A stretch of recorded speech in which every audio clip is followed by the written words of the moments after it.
Hi, I'm Melissa Reader. Welcome to Agehood. It's the podcast for people who are quietly carrying it all. Aging parents, adult kids, work, life, and their own next chapter. And if this is sounding a little like you, you are in your agehood, and it's time that we talked about it. My guest today is Casey Beros. She's a health journalist, presenter, and now she's an author of Next of Kin. Casey found herself living at the sharp edge of what we call the sandwich generation, with two little kids who needed her and a father who was dying. And he needed her just as much. In the middle of it all, she became what she calls Drill Sergeant Casey, the organiser, the advocate, the one who really made sure that nothing slipped through the cracks. Sounds familiar, doesn't it? Got her through, but this also came at a cost. Together with her dad, Casey turned that experience into this incredible book, Next of Kin, and it's part love story, part survival manual. It's a book that really tries to light the way for anyone who will find themselves caring for someone that they love. In our conversation, Casey really takes us into the obstacle course of caregiving, the grit, the grief, the unexpected grace, and what it means to carry it all and somehow keep moving forward. Hi, Casey. Hi. It's so good to have you here. Thank you so much for having me. I'm delighted to be here. I have just gotten this whole vibe of energy from everything that I've seen you doing and talking about, and I've even got that sense in our little warm-up chat before pressing the button. So I'm really keen to see what we cover. What's the energy? Tell You've me. got a really good energy. Oh, You've got, do I? yeah, and I think sometimes in these spaces where we're talking about tough stuff, Yes. we need a little bit of that good energy, that relatability, that light relief. So I just want to let you know I have been getting that from everything that I've seen you doing online and other places. Oh, thank you. That Go means get a 'em. lot to me. Go get them. Thank you. It doesn't have to be dreary and awful, and this conversation won't be, I Well, promise. it's about time we found another way to talk about it that wasn't so terrifying and dreary and taboo, because it is just such a normal human experience, right? Exactly right. Got to find a new way forward. Mm-hmm. Before we start really unpacking a lot of things, including your book, I wanted to start by asking you a bit about your dad. Tell us a little bit about who he was, what your relationship was like. My dad was one of the greatest people, and he was flawed and complicated and could be difficult, just like the rest of us. Very multi-dimensional person, a human being. And he was, one of my favorite people on the planet.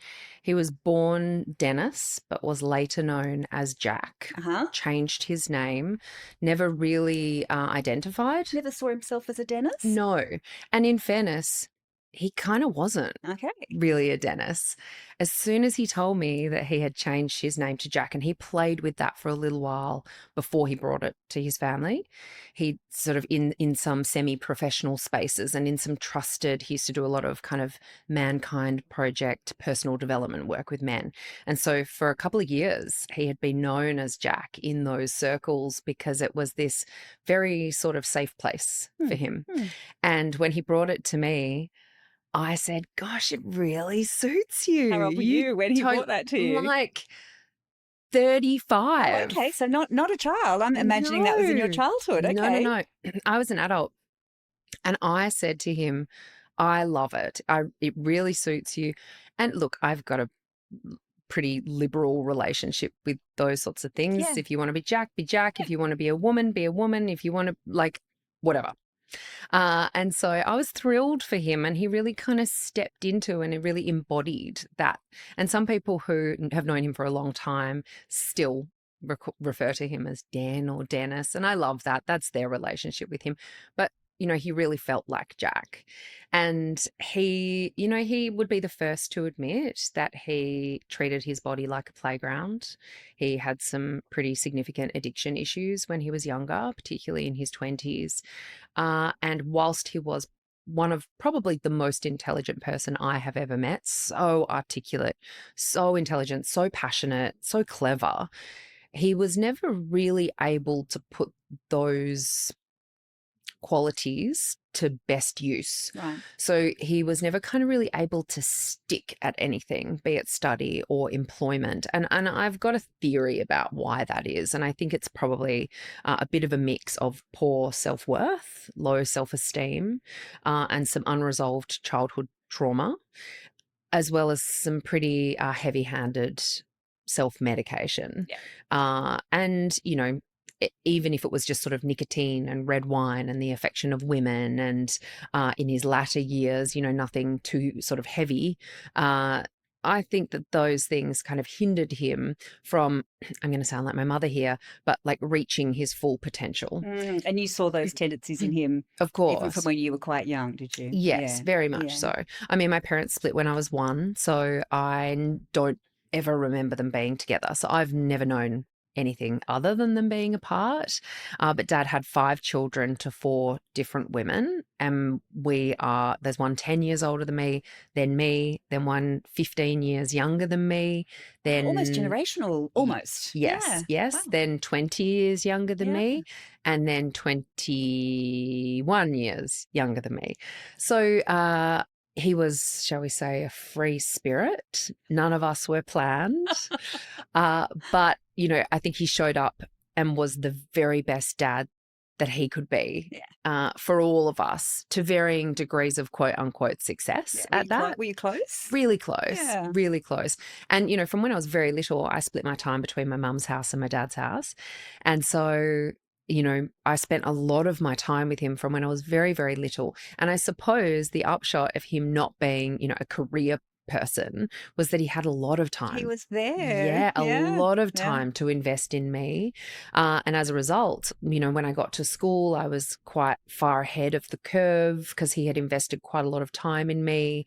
And we just got each other on a level that I don't know that I'll ever find with anybody else. The conversations that we had were really unique. They're really different. There's nobody better that I've come across in my lifetime who is better at unpacking something and assessing all of the parts. And I'm speaking metaphorically, you know, talking about an idea, for example, and then helping you pack it all away again in a way that makes more sense.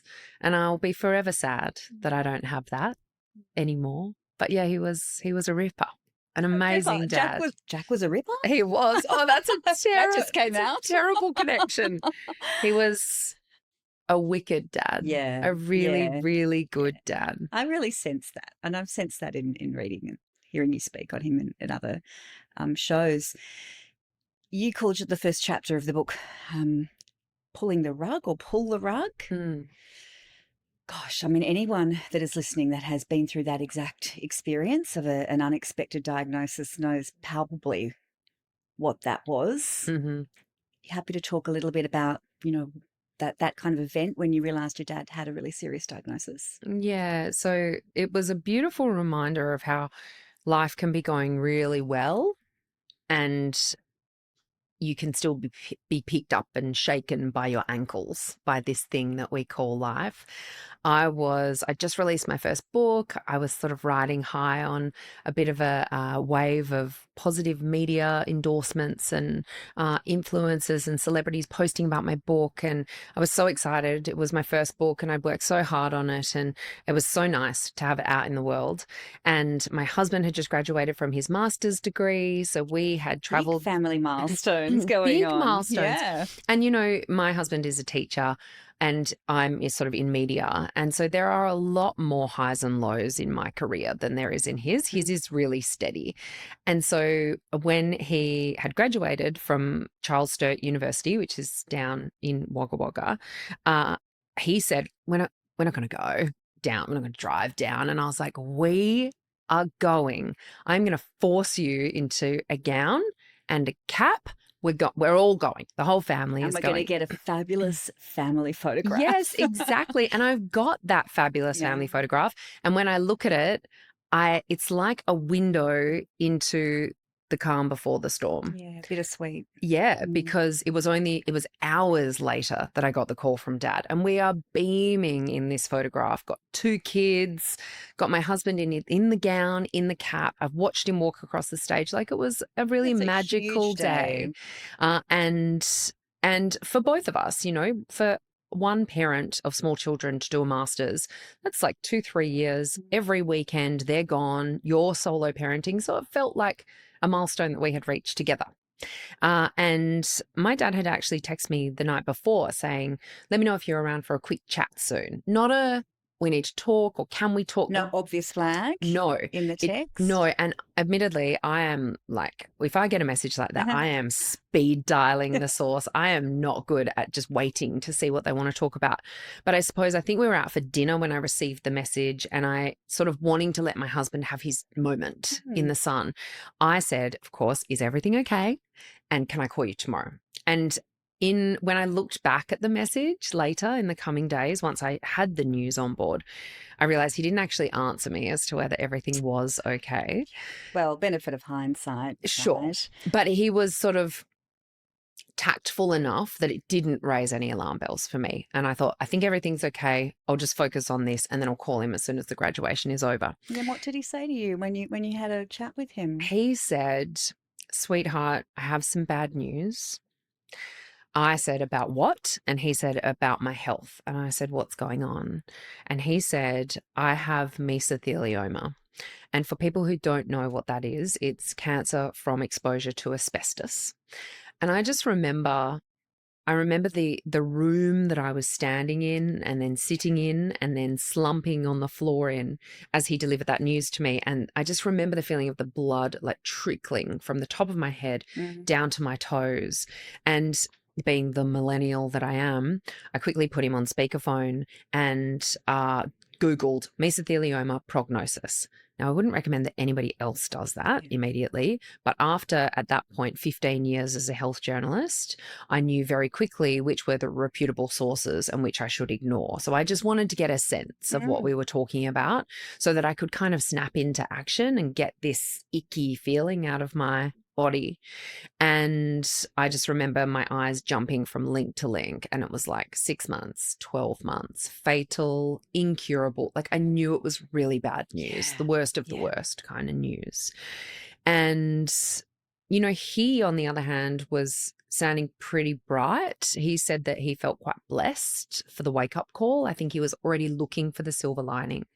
And I, on the other hand, cried all night, knowing that sooner rather than later I was going to lose my dad. Really serious diagnosis. Yeah. Had he done any work that might have resulted in that? Was there any connection in his? No. Really? No. Because it's a very common thing in terms of people who have worked mining and other dust-related environments, isn't it? But there's nothing in his background. No, and I have to be a little bit careful here. But he had been to a asbestos mine on school camp when he was 16. So, and that's the only kind of only exposure. You could see. Right. Yes, never done any DIY, never set foot on a building site. As I said, that was not kind of part of his background.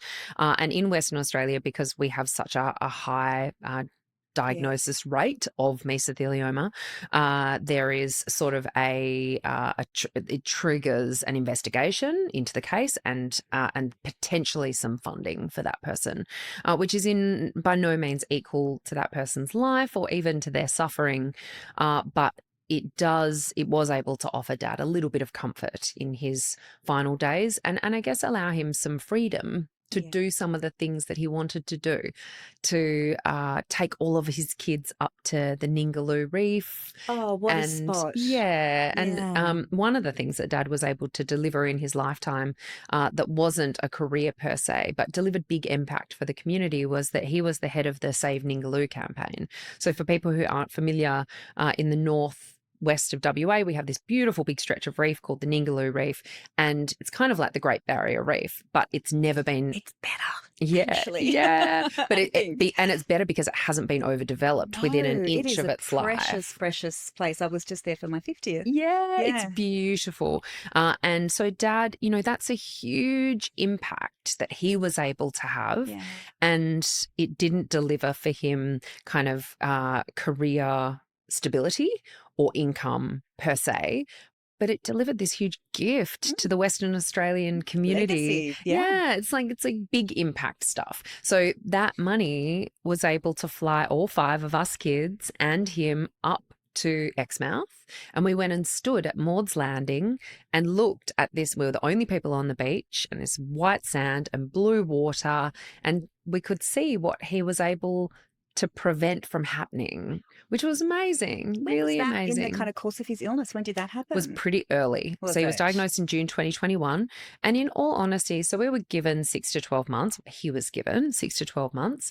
And we ended up getting 2.5 years, a lot longer than what we were promised. And the first year of that was pretty good outside of him having some treatment and not reacting very well to that treatment. That really knocked him around. But before that happened, and then once he'd recovered from that, we had some real pockets of time where we were able to do things like that, which and really, was really amazing. live fully, if their health is still okay and you've got that sense of time being the most precious thing. Yes. So you live in Perth with your dad, and did you immediately step into that caregiver role? Was that just an instant thing that happened? It's so interesting. I've been asked this a couple of times, and I don't remember ever going, I'm going to become the primary caregiver. I don't know that I didn't use that vernacular. I don't remember it being a conscious choice. I think that would be very common, that experience. Yeah. I think it's often very incremental, and even it's just not a label that we really identify with, right?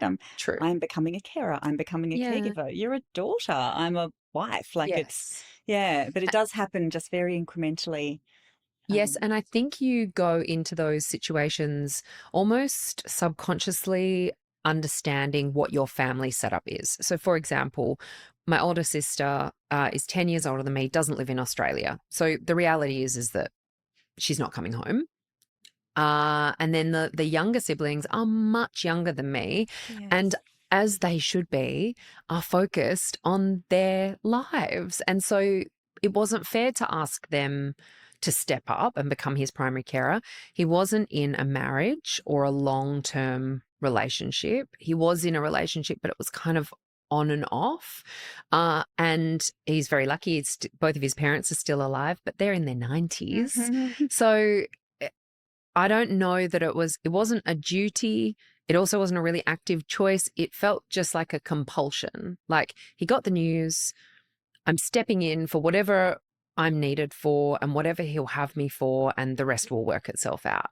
And it's really only quite far into the journey that I was like, oh, I'm the primary carer. Yeah. Here I am. Here I am. Yeah. And I was already so in at that point. Yeah. And I actually want to read something out that you wrote in the foreword of your book, because that it's a really privileged role. It can really change who you are, I think, when you provide that for someone, but it is really tough. It is. And this bit that you wrote really kind of gave me a bit of a punch in the stomach. Where you talked about, I'm like a suitcase that has been stuffed too full and is about to erupt like a volcano of socks and undies, between young children, a dying dad, a family tree that is far from straightforward, a career, a need to contribute income, and maintaining some semblance of relationships. I am as under the pump as a person can get. I'm well under, like core of the earth under. Mm-hmm. When did you write that? That's how it felt. Yeah, but what I'm wanting to understand is, how long had you been in that role? How long after your dad's diagnosis were you starting to feel that, gosh, this is a lot? I would say, I don't remember it becoming really heavy lifting. In the beginning, it felt like I was around by choice, just by wanting to be around, take him to all of his appointments. But he was fine if I was to leave him for even a day or a day and a night. And then probably it was sort of in the last year that things started to escalate. And we ended up, with a 24-hour schedule and somebody there all the time because it was just too dangerous to leave him in case something went wrong. And I think also, mesothelioma, you can have in a few different places, but the most common place is in the pleura, so the lining of the lungs. And it's called mesothelioma because it occurs in the mesothelium, so the lining of Casey's the obviously a organs. doctor. I wish one day. Well, sorry, but you have a health background. I do, don't but you? I'm not Yes. been a non-clinician. Yes, I've just been a okay. health journalist. Got it. One day, medicine is on the cards for me. I'm sure of it. One day, but so it occurs in the mesothelium, so the lining of the organs. So for him, that was his lungs. And so if you imagine somebody's lungs with a fishnet stocking wrapped around it, that's kind of like what the mesothelium is like. And so if you imagine little tumors growing through the pieces of fishnet stocking that get bigger and bigger, what tends to happen is that the lung capacity is decreased and decreased. So it's a very cruel disease. Essentially, somebody's lung capacity is limited until there's very little left. And so for Dad, that meant breathlessness and panic. And anybody listening to this is probably starting to feel a bit panicked just hearing me describe it. If anybody has had that experience of caring for someone with respiratory issues, Yes. shortness of breath, it is very panic-inducing, Yes. isn't it? And people who have asthma would probably understand. If you've ever been dumped by a wave at the beach and not being able to come up and get your breath back, you can only imagine how awful that must be, knowing that it's going to get progressively worse. So, but the first, outside of when he tried to have some treatment and that really didn't work for him, that made him very ill and made him really not feel like himself. He had chemotherapy, immunotherapy, and some radiation on some tumors near his rib cage, and none of it worked for him. So he stopped that very, very quickly. But outside of that, the first probably year and a half, he was pretty good. Mm-hmm. It was probably in the last year, when we had about a year to go, I was already at that point saying to people, can you give me a sense of how long he's got? Because none of the healthcare professionals that we were talking to were saying any of the D words. Again, I don't think that's uncommon. They didn't say death, dying, dead, none of it. And so I would say quietly, Dad wasn't asking. It's not my place to ask how long he's got in front of him, but I would grab them in the corridor and say, I have 2 small children and 4 siblings and aging grandparents, his parents. I need to prepare these people for what's to come. Of what this is in terms of complexity and duration. And nobody could answer me, which I found really surprising. And I could ask 2 doctors on the same day, and one would say 2 months and the other would say 2 weeks. And I was like, how do we not have a better sense of this? Like, isn't it just a process? Now, on the other side of it, I understand better because people can rally and they can come back. And so Dad really was on his last months and last weeks for a year. And every time I would think, how much sicker can he get? Oh, gosh. And the answer was much, much sicker than this. It shocked me as to how sick someone can get. When you're asking that question, what might this look like? I don't think we always need a clinical answer.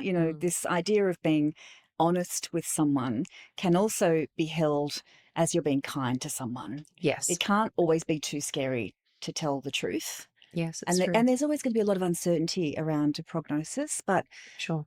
I think certainly I had a lot of experiences like that where you just want some honesty and some clarity. You're not going to hold anybody up to a wall over it. Yes. But you need a sense of what's going on, and it's really hard to get that information out. It is. And I have to say, the person who saved my life in this situation was our doula. We had a doula, a death doula.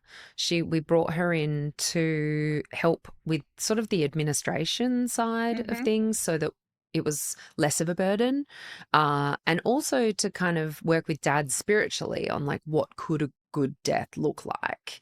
And Dad really wasn't willing to go there with her on any of that. He just couldn't go there. I think probably out of fear, just wasn't willing. But so she turned her attention to me, making sure that I was capable of surviving with 2 small children and caring for Dad. And I can't sing her praises highly enough. She was an absolute godsend to me. And people listening might be familiar with the term doula from birth. Mm-hmm. You know, it's essentially a support person, an advocate. It's non-clinical, just there to provide support and guidance and advice. That said, our doula had been a palliative care nurse for 25 years. So she had the clinical experience and was able to help me navigate.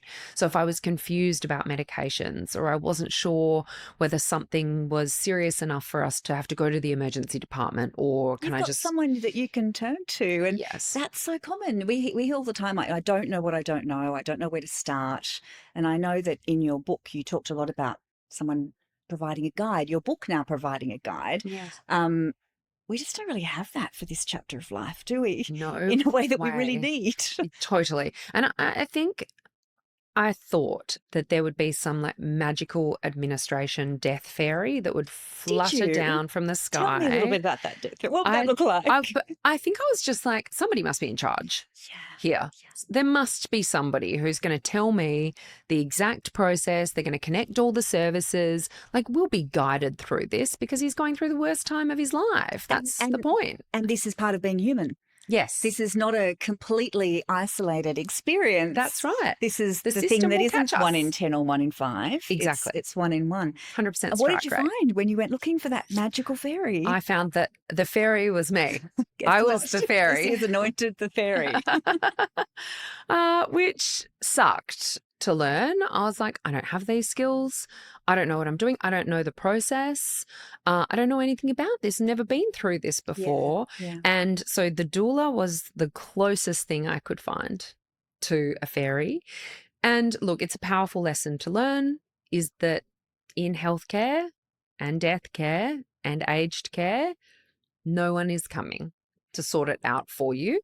You are in charge. You are in the driver's seat. And that's why the services that Violet provides, for example, are so valuable, because it helps guide. Well, I think and this is, I think what I want to acknowledge is that there are incredible people out there doing incredible things to try and solve this.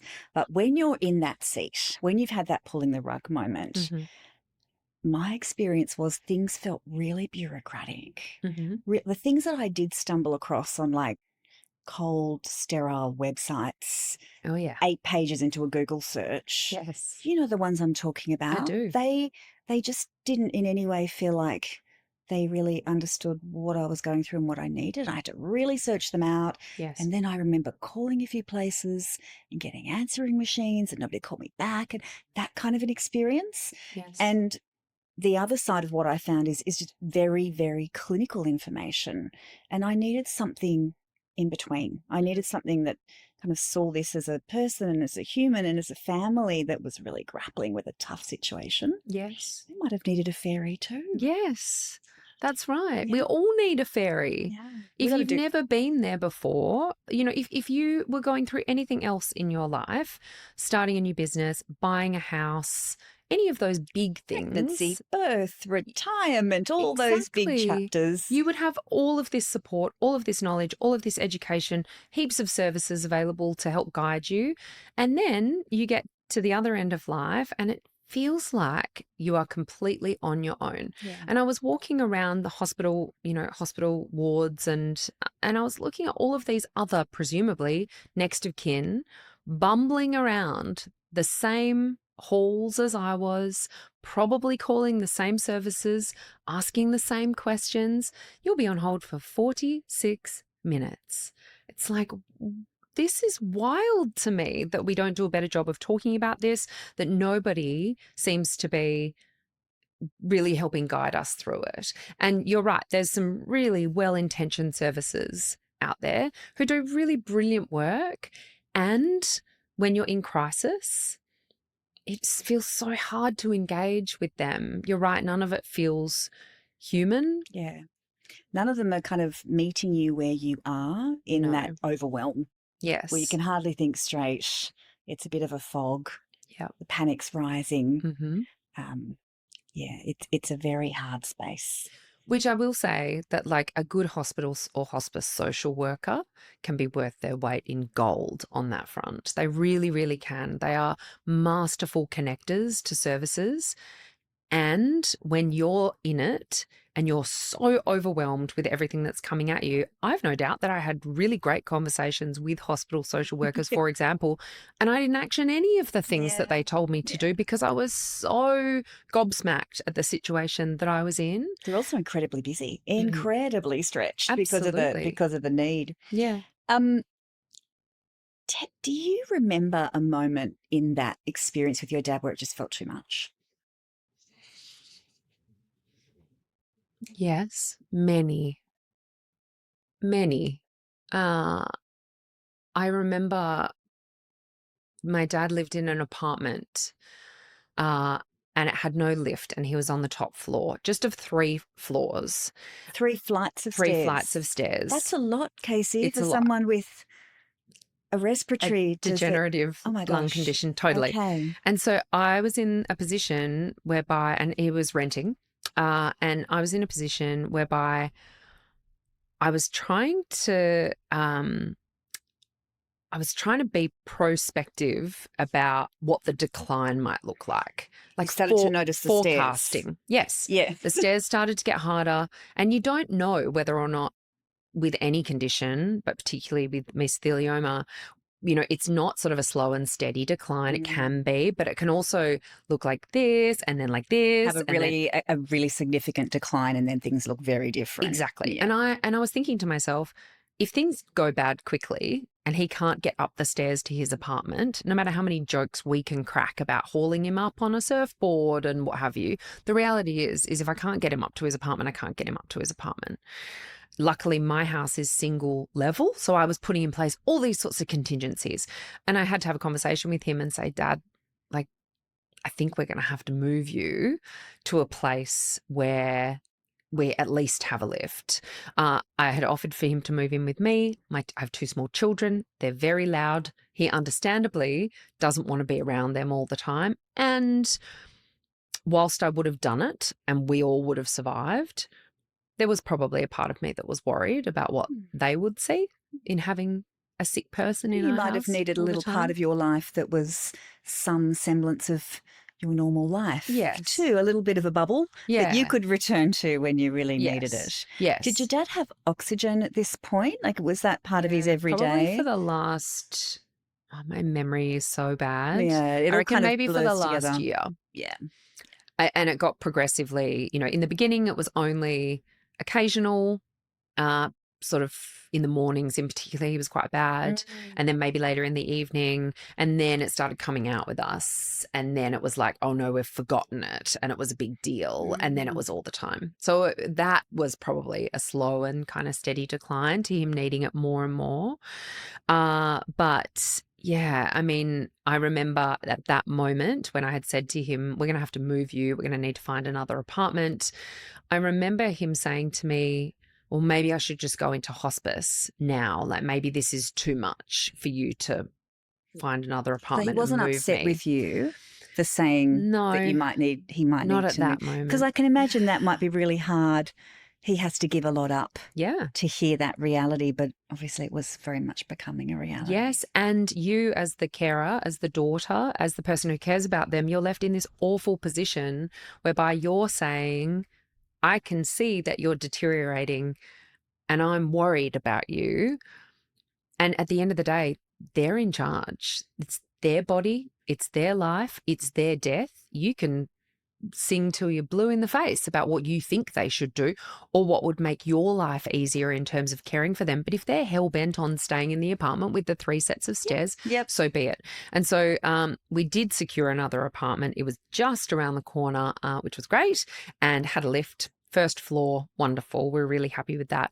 And then as it neared moving day, I realized that he was incapable of packing anything, even overseeing packing anything.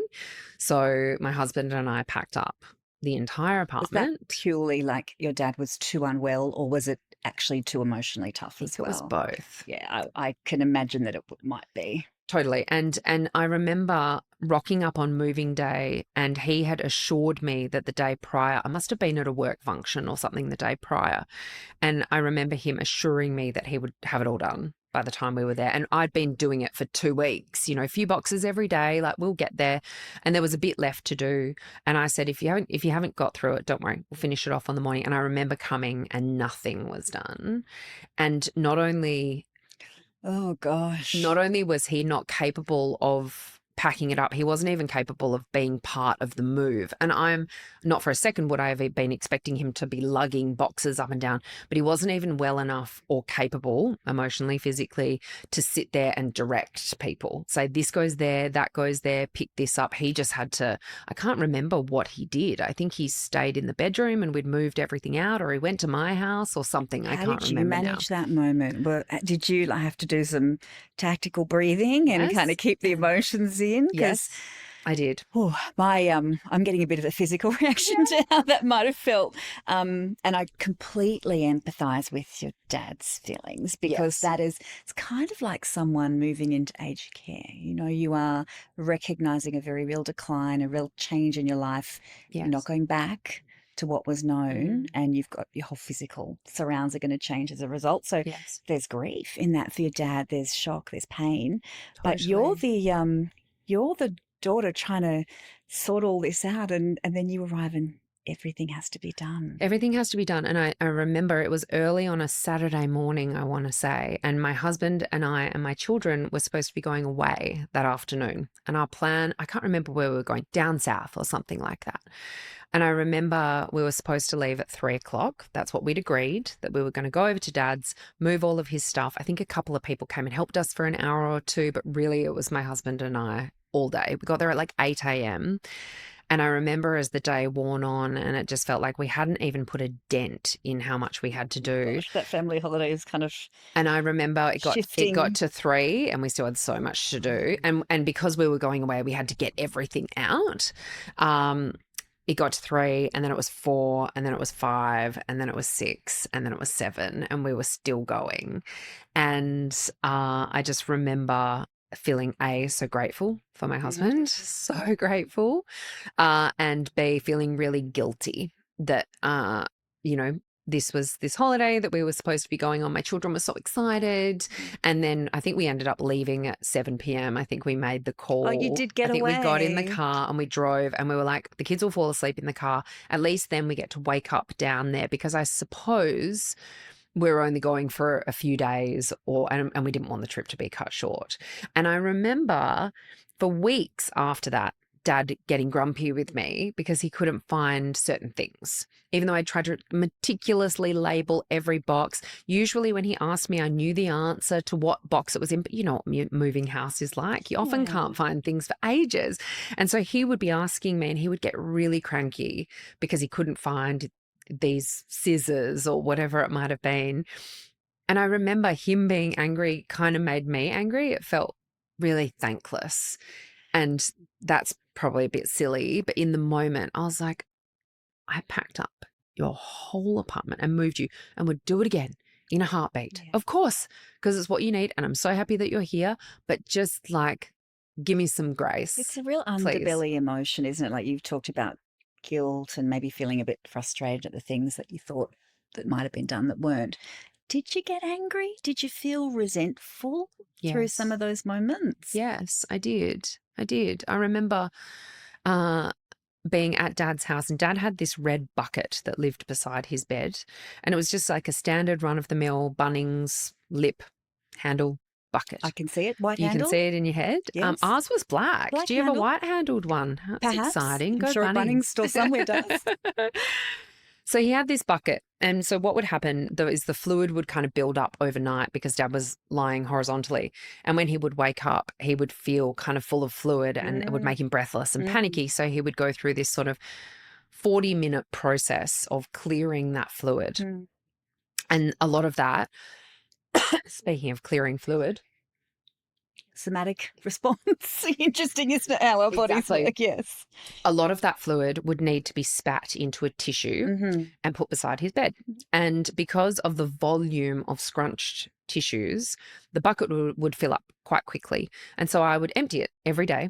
because I didn't like it sitting next to Dad. It didn't feel very hygienic, but it also kind of felt like a reminder to him of how sick he was. Yeah.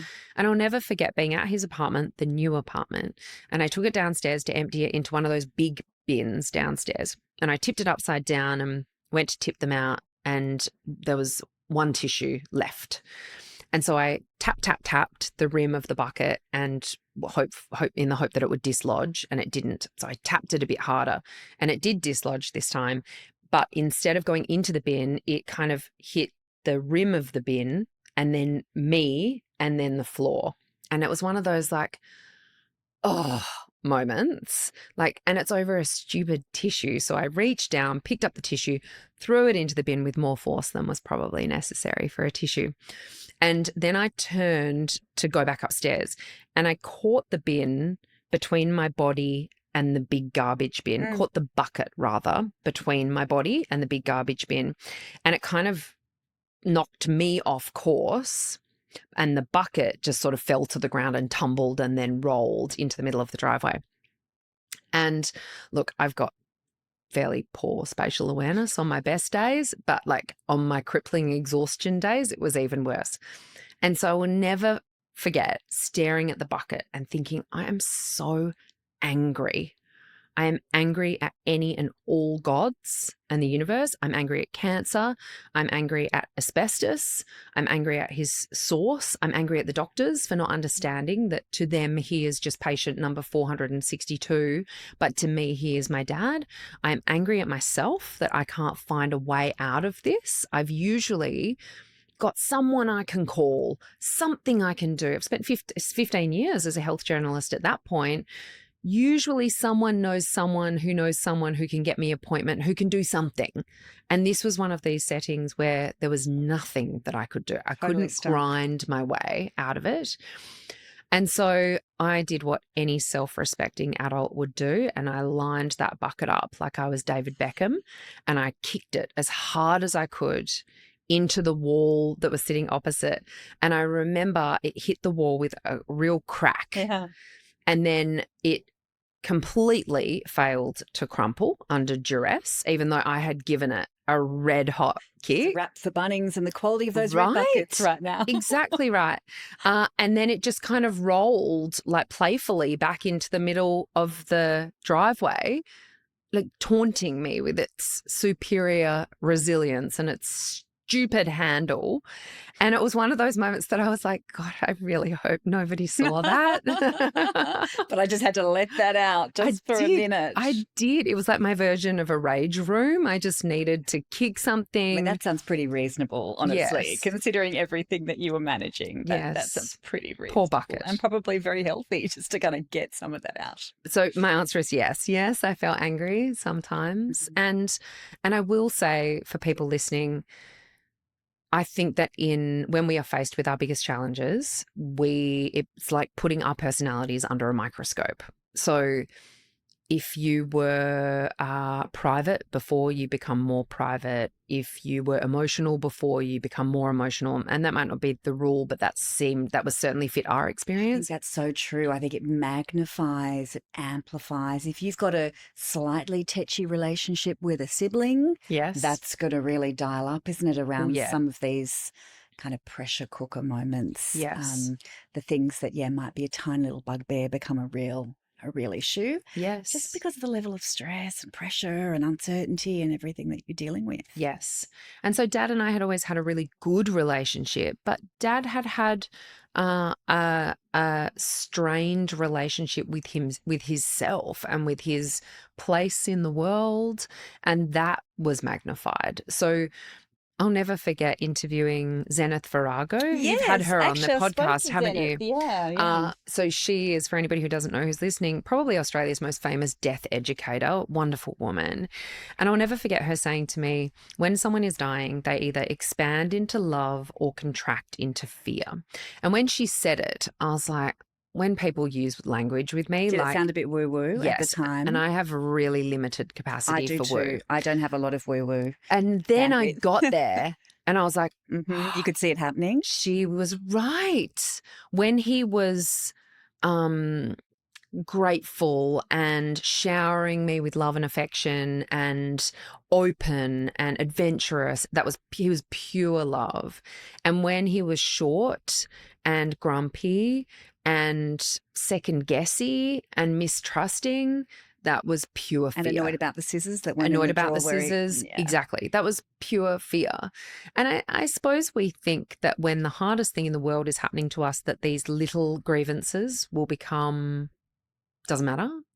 And evidently, they're just pressure valves. They don't. Aren't they? Exactly. They're just vents to release what is so pent up. That's right.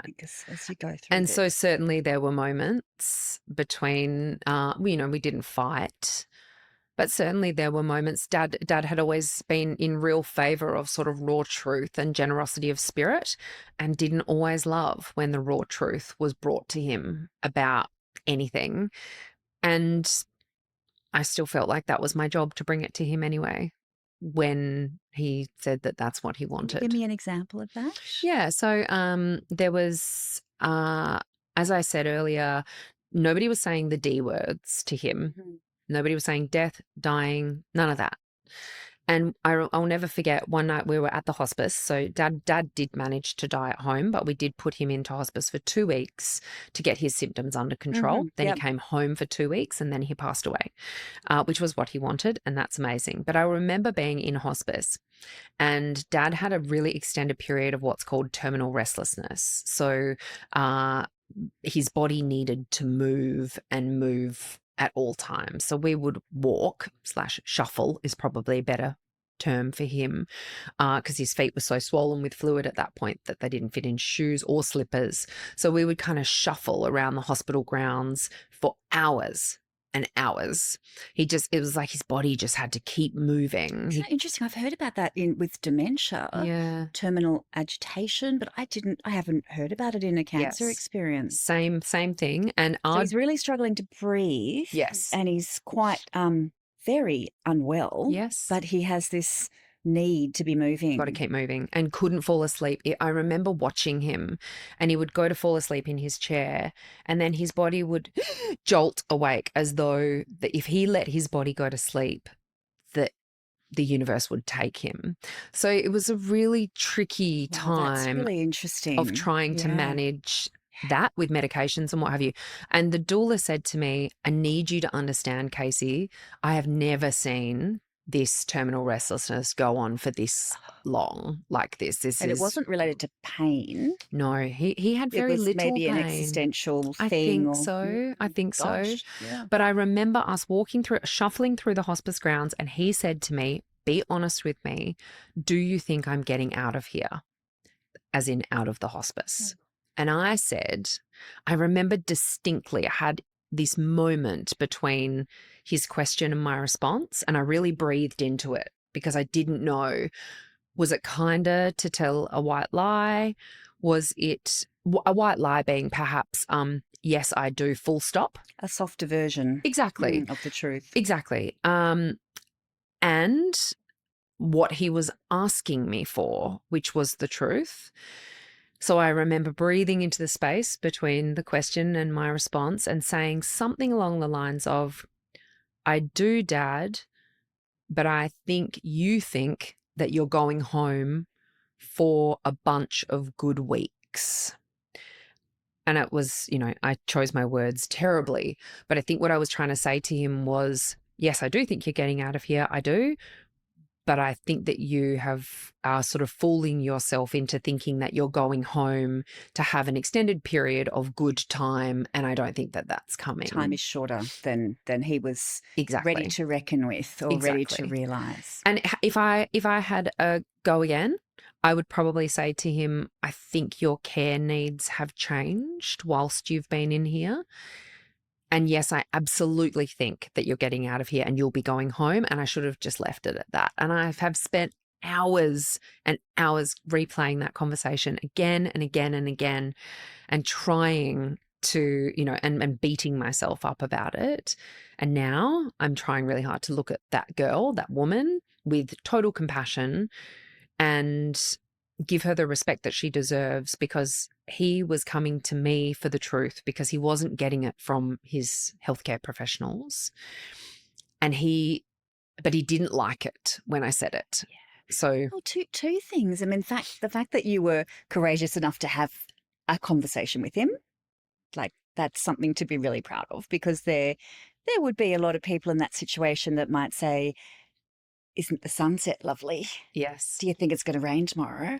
And I understand that. It's a very hard space to occupy. Yes. But also, now that you're reflecting on it, you're actually sharing that with a lot of other people who can take that wisdom into conversations they might need to have. Yes. And I understand that for people listening, as I was in that moment, you're thinking on your feet, you're in conversation. You don't have time to say, can we just park that and I'll circle back once I've taken some counsel on this.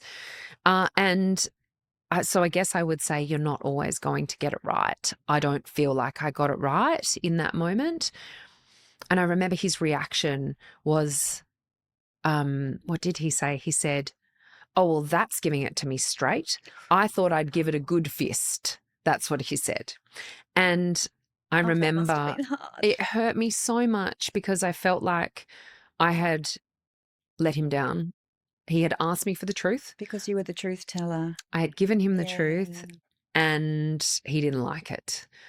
And so I guess, you know your person best. Equally so, I watched my mother care for her partner, her long-term partner, and she would often get on the phone to me, and he had esophageal cancer. So again, very poor prognosis, caught late as it often is. His prognosis was very poor. It was quite clear that he was going to die. And I remember she would often get on the phone to me, and she would be sort of cheerleading him with, I call them pom-poms of false hope, which, if somebody says to you, I'm scared, I think I'm going to die, I don't think it's fair to say to them, no, you're not. Don't think like that. I think as the carer, we need to be able to hold space for those fears and not cheer them away, because I don't think that they are promises that we are allowed to make.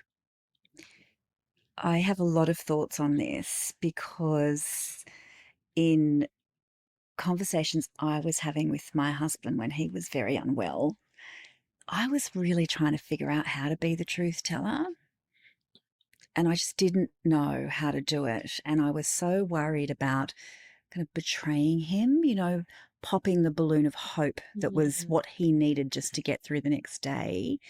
I didn't know that I didn't know how to, and I just didn't have the skills to bring the truth to the conversation. So you're reflecting on the way you might have done that differently, but don't lose sight of the fact that you did it at all. Yes. Because the flip side of that is, I often think, why couldn't I dig deep enough to find the right words that might have changed the way we spent the last 6 or so months of his life, because we just kind of kept colluding with that false sense of hope in the face of everything else. So who's going to get it perfect and right? We don't need an A star. We just need to be we just need to be doing our best in those moments. And I will say that the element that is completely out of your control is them. At the end of the day, this is their rodeo. This is their journey. This is their prognosis, diagnosis, death, disability, disease, whatever it might be. So here we are talking about how we get it right for them. And some people will never get there. We'd like to think that they get to this level of acceptance and that they expand into love, as Zenith would say. But you're so right. There's just probably a reasonable portion of the population that will never go there, and that's perfectly okay. That's right. I think there's a lot of interesting parenting parallels in that conversation, that kind of scaffolding idea. How do you give your child enough that's truthful and honest and provides guidance, but not too much? Yes, it's true. And, I will say this, where my dad was willing to go was we had lots of really tough conversations, really beautiful conversations, and I kept really detailed notes. And whenever he would say something that I didn't want to forget, I'd put them in quotation marks so that when I was looking back, I could hear his voice saying those words specifically. And I'm so glad that I did that, because I think it's easy to think when someone has just said something really beautiful to you, it's easy to think, I'll never forget them saying that. But of course you But do. you do. And so the fact that especially when you end up writing a book, yeah, it's incredibly helpful. that was you also captured very those helpful. things. Yeah. But now, when I'm having a bad day, I can read back and read all of these beautiful cheering on messages from my dad to me, which is such a gift. I feel so glad that I was able to keep those notes. But my mum with her partner, they never had those conversations. He never said to her, I love you. Thank you for caring for me. I'm so grateful that we're doing this. After 27 years together and her being his carer for 13 months, he never said those things. Goodness me, that's hard to hear. Really hard to hear. And I think she is an absolute superhero. And I am in awe of her capacity for forgiveness and love and I think she's amazing. And I'm so glad that that wasn't my experience with Dad. He was, if nothing else, he was very effusive. He would tell you exactly what he was thinking. So I've got all these beautiful moments captured between us that I don't have to forget, because they're right there in print for me It's to gonna be really interesting lean on. to see where technology takes us Yeah. along that path, because like anniversaries, birthdays, they're such difficult, kind of clumsy, painful days. And what you've just described there, those really touching statements that take you back to good times with your dad. I'm really curious to see what's going to happen in the not so distant future around how those things might be memorialized and like enjoyed, or maybe enjoyed isn't the right word. You have kind of a way to re-experience those on some of those really tough days. Yes, and I'll tell you this. Has been a really heartening glimpse into what's possible for me lately with AI. Is that a friend of mine, her husband has been diagnosed with motor neuron disease. Oh gosh. He's 42. Oh they have three gosh. little kids, 2, 4, and 6. And he has, unfortunately, the most rapidly progressing worst type, and has already, lost some of his physicality and to a large extent his voice.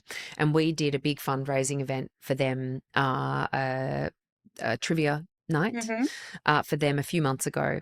And because his voice has now gone, or pretty much gone, he was able to use AI, and he typed, I think with his wife, typed out a speech, used AI, fed it all of his videos and things of his voice previously. I think he'd done a podcast interview for work or something. So the voice design was actually modeled on his voice? Exactly. And AI read us out the speech, and he just stood at the front and looked at all of us. There were 200, 300 people in the room. And it was so moving and so beautiful that he was still able to, it makes me feel emotional just talking about it, that he was able to communicate that for a little bit longer, he will be able to continue to communicate with his children and with his wife and with his family. And how beautiful that now exists.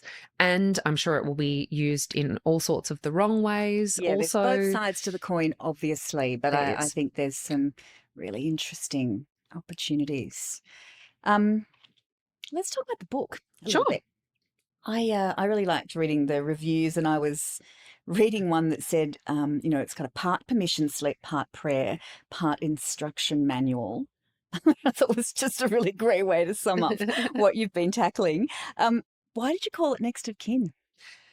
I called it Next of Kin because when I was taking Dad to these medical appointments, I would be frequently filling them out for him and writing down either his next of kin or his emergency contact, and which was me. And I found myself equally so when I would take my children to the doctor, or when I would go to the doctor, we write down who is the person that they call when things go wrong.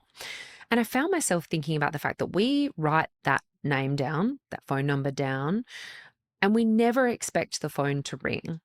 We write it down for emergencies, but we never think that we're going to get the call. And so I started asking myself, like, what does it really mean to be next of kin?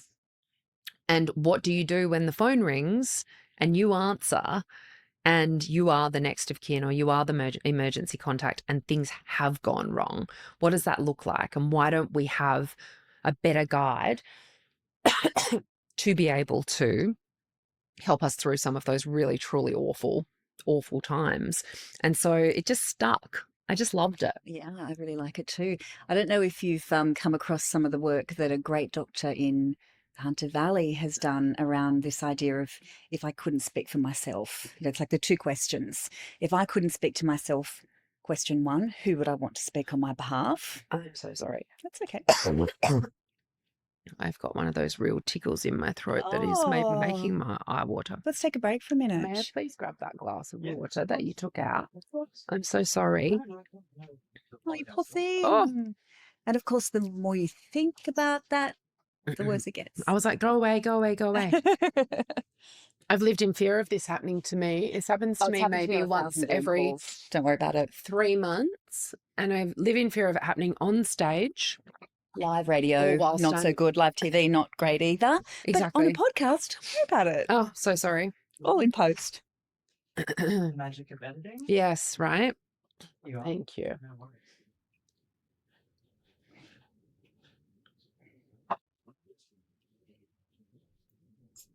Fingers crossed. Go away, little froggy. And don't worry if you need to. You're not welcome here. Thank you. Yeah, sorry, guys. So you wrote the book with your dad? I started writing it as a blog, Yeah. and was able to work on some of those blogs with him, which was so nice. And I mean, the book really is based on so many conversations that Dad and I had. We're very analytical people, so we would leave every appointment and start dissecting it. Did we like that doctor? Did we not? What could they have done? What should they have done? What was the administration process like? You know, it still boggles my mind that we were getting physical appointment reminders to his apartment, printed out letters saying your next appointment is on this date at this time. And the phone number at the bottom, whenever we would ring it, was seemingly unmanned. I don't know what phone that was, but when we would go to the clinic, there was 4 receptionists sitting behind the very phones I assumed that we were ringing. But none of them ever seemed to be answered. Sometimes the appointment reminders would show up. I want to laugh in this moment, but in that moment, I would want to scream and cry. Well, it's like, how can it be 2023, 2022 at that point? And I'm still waiting on a hard copy letter. Like, what happens if we move house or it gets lost? Or it just didn't make any sense to me. I was like, surely we could move on to email or text for that. That is just shocking. Let's try. Shocking to me. So the administration side of things, we would really pick that apart. And I suppose it gave us something to focus on, right? Like, if we were in charge for a day, this is what we would do. This is how we would do it better. And so many of those conversations are what has formed the bones of this book. Did you know they were intentional conversations at the time? Did you have a sense that they might become the book, or were they more just kind of weaving sense making out of whatever appointment you just come from? I think it was the sense making in the beginning. But that said, I'm a health journalist, a career health journalist. It's all I've ever wanted to write and speak about. I've never done sport, politics, news, current affairs, not interested in any of them. I consume them, not interested in being a part of producing them. Health is where it's at for me. It's where it has always been for me. I don't want to write or speak about anything else. And so I'm just deeply interested. And this is sort of what I was alluding to earlier about these conversations that Dad and I would have. You know, we would pick things apart and really analyze the pieces and put it all out on the table and stand back and look at it from a different perspective. And I don't have anyone else in my life that I can do that with in that exact way. And so he was brilliant at those types of things. He was so present and so clever and so capable of being able to hold competing standpoints and being able to really look at something holistically and maybe offer you a way of looking at something that perhaps you hadn't considered, and always kind of looking at things from the other person's perspective. Very good skills to have as a journalist, I Mhm. would anticipate. Indeed. Yes. But really hard to apply to oneself. Yes, of And course. so to have somebody to unpack and to do those things with was such a joy. And so, yes, I didn't have the book deal when he passed, but he did know that I was writing it as a book and that Did that was the he? intention. And I remember him saying to me, I'm so delighted that our story will be out there and I hope it's a bestseller. That's Did he what he ever said. give you any kind of parameters as to what he wanted in the book, or was that just left in your very trusting hands? Yeah, and I will say Dad was in favor of two things. One was raw truth, Yeah. and the other was generosity of spirit. And so I actually say in the introduction, Dad is obviously not here to approve this manuscript. However, what I can tell you is that he trusted me and my writing implicitly, and that he was in favor of those two things, and that this book is chockers with both. So I have to believe that he would absolutely be in favor of everything that's in there. And I will say that I gave it to a couple of people in my family who are very trusted, knowledgeable, kind people who are close enough to our family to have really been on the inside, but not so close that their judgment could be clouded by their experience or emotion. And I gave it to them and specifically said, I need you to be brutally honest with me. If this doesn't feel fair or reflective of Dad or of our experience in this, you need to tell me. And when I got their word back saying, like, I think you've done a beautiful job of really nailing exactly what the experience was like, and in fact, I think you've been very, very kind in some areas, that's good enough for me, because I'm mindful of the fact that Dad lived 66 full years before disease kind of upended his life. And so this book really is focused on the last 2.5 years of his life, and then the aftermath of him passing away. And I'm mindful that the subject material of that doesn't always allow him to be seen in his best light. So I am grateful that I had that counsel to be able to say, yes, this is very fair and reflective. That felt important to me. Yeah, and to give you full kind of confidence and comfort. Yes. To take a really personal story out into the world. That's right. And I said I had my Perth launch the other night, and my siblings were there and my grandparents. And I said to them, I need to thank you all for being so generous of spirit to allow me to tell my version of this story. And I'm mindful that this is only my version of this story. I gave it to all of them to read before it went to print. I was like, here are all of the pages that you are mentioned on. Here are any bits that I think are sticky.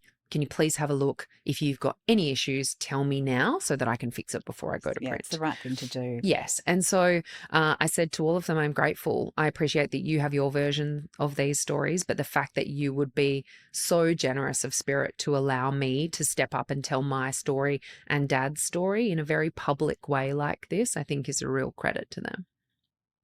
And while your story is very much about you caring for your dad with, terminal illness, when you were in your late 30s, early 40s with younger kids, a lot of what we're talking about on Agehood is this experience of, midlife, this kind of sandwich generation concept where you're really getting stretched between competing care priorities. And to be honest with you, the age group for this is a lot wider than I'd realised when I first started to do this work. It's obviously because we're having kids later and our parents are living longer and our kids are living at home for longer because they can't afford to move out. All that stuff is in a big kind of swirling soup.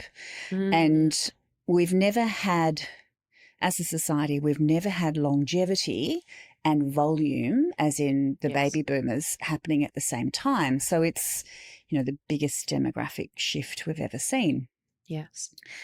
And as I said, while your care for your dad was not as a result of him being elderly or frail, there's a lot of parallels, isn't there, between what so many people are taking on right now and what will be their experience in the next 5 or 10 years. Yes. We know so many people are just feeling that palpable sense of not knowing where to start, feeling really overwhelmed, unprepared, and a lot of what we've talked about in terms of lived experience and needing that guide just continues to be so important as so many more people step into this role. What would you want to say to people who were noticing that their parents were aging, maybe subtly, maybe someone's had a fall, maybe there has been a diagnosis of some sort? Not necessarily advice, but what kind of words of wisdom would you want to share? I would say when you get the call, step up if you can, and not everybody can for a whole range of reasons. Maybe they geographically don't live in the same location and they can't leave where they are and go home. Maybe they work full time and they have to afford their mortgage because that's the way that they've set up their lives. Maybe they've got children with high needs who mean that they don't have additional care to be able to give. There's a whole range of reasons why somebody wouldn't be able to. But if you can, my advice would be to take the chance and step up, because whilst caring for Dad was the hardest, most challenging, some of the most awful times of my life, it was also the most rewarding and rich and personally transformative time of my life with this person that I love dearly, that I will never get back. Never, ever. And I tried really hard with my younger siblings to say to them, you're not there yet. You're still at the oh, my friends are my family. The world is so big and exciting. You haven't gone through the piece where you've circled back to your parents yet. However, so go all in. Do it so that you've got no regret. And one of the things that I think I did really well is because I didn't leave anything on the table. I went all in. My grief now is quite uncomplicated. I don't have regret or shame or disappointment or any of those other layers of complexity that I think we often have in grief. All too often. Yes. And it just, so my advice would be, if you can, step up as much as you can, because I really believe that you are forever changed for the experience in all of the very best ways. You know, being with somebody while they're dying is a very profound experience, not at all unlike birth. And you will never, how could you be the same after an experience like that? I will also say that not all relationships are good and straightforward, and they feel complicated and clunky, and I get all of that. Yeah, you can't really standardize that, but I definitely hear the intent. Yeah. What changed for you? If you think about Casey prior to all of this and Casey now, what do you think did reshape in you? I definitely sweat the small stuff more. And so now I definitely sweat the small stuff before, way more. I've got a tendency for anxiety. I have ADHD. I can be a little bit all over the place in terms of my life sometimes, and that can really bring about lots of anxiety in me. I'm much more self-compassionate. I'm much kinder to myself now. I have my moments, don't get me wrong. We all do. Yeah, I still shout and scream and curse when I kick my toe on the couch. Kitchen buckets? Yes, I do indeed have to kick the bucket sometimes. But I think it gave me, it's like it opened the aperture of my lens a little bit. First of all, that life is so short and can be taken from us at any moment, which of course, that was a lesson that I was going to learn. But also that the time that we get with our people, no matter how long we get, it really truly is the most precious thing to us. I guarantee you, Dad was not laying there on his deathbed thinking, God, I wish I got a real job. I really wish I slayed in my career. In the same way that I will not be laying there thinking, God, that was such a great day when I did all those podcast interviews and like my book was #1 on Amazon. I will not be thinking about any of those things. Yeah. I will be thinking about my babies and my husband and probably my mum and my dad and those moments where I went for a swim and held my baby on my hip or ate that great strawberry in Paris or whatever. But like those little teeny tiny moments, I think it brought all of that into really sharp focus. And it doesn't mean that I don't get caught up in the crap that we all get caught up in. But I'd like to think that I'm quicker at processing it now, because I think once you get the worst news for Dad, it's like, okay, well, everything else is a doddle. Everything else pales, doesn't Yeah, it? it does. It does. And I'm mindful that, you know, heaven forbid should my husband get a bad diagnosis or myself or one of my children, that would be a whole nother level of that experience. Of course. Right? Yeah, there's no kind of magic wand waving that, you know, once you've been through this, it's going to be, it's incredibly difficult. We want to find ways to make it a little bit easier, a little bit more manageable for people. But I think you get a sense of a bit of muscle and practice in that really very high focus experience of life, you know, Yes. that it can change on a dime. Yes, and the two core skills that I'm trying to land in the book are how to navigate the healthcare system better and how to advocate for yourself and the people that you love within it. And those skills apply regardless of whether or not you're caring for someone with a terminal illness, a chronic or complex condition, an addiction or mental illness, a particularly neurodivergent child. I'm dealing with that at the moment. A disability. It doesn't matter. The core skills are the same. Yeah. It's getting good at using the system that's available to us. We've got one of the best healthcare systems in the world, and it's challenging and complicated and difficult to navigate, and you fall through the cracks all the time. Even when you are very health literate, got some really handy contacts, I still fell through the cracks all the time. Absolutely. And that's like, we're talking about tertiary educated professional women, couples. It is incredibly hard. So Really I hard. often think about just how challenging this must be, where people have different levels of education, different levels of tenacity, different levels of confidence. Totally. And I think about people who don't speak English as their first language or don't have a support system or can't read and write.